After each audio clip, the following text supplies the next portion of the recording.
Aujourd'hui, je vais vous parler de composition et de voies ferrées. Mais avant tout, on se doit d'établir quelque chose. Quand vous pouvez déplacer tous les éléments, comme dans une nature morte, non, une nature morte. Dans ce cas, ça s'appelle de la composition.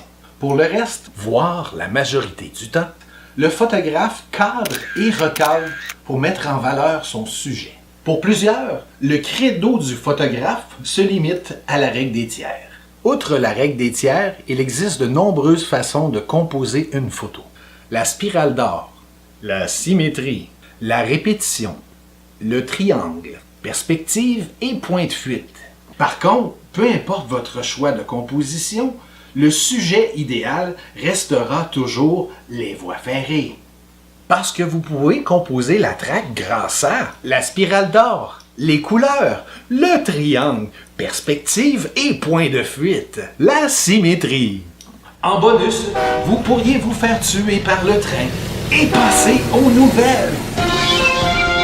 Selon l'article 26.1, toute zone dont l'accès est réservé aux personnes autorisées. Oui, mais Denis, le train, je vais l'entendre. Voici le bruit d'un train à 1 km de vous.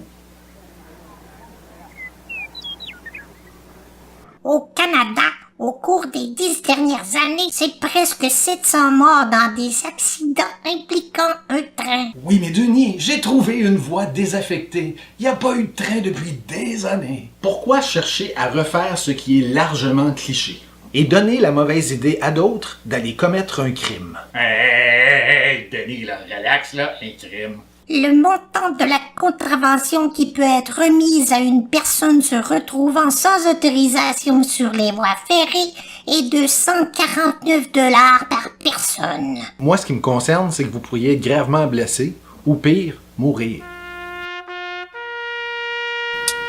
Abonnez-vous à ma chaîne et visitez mon blog pour découvrir toutes les conférences offertes au Club Photo.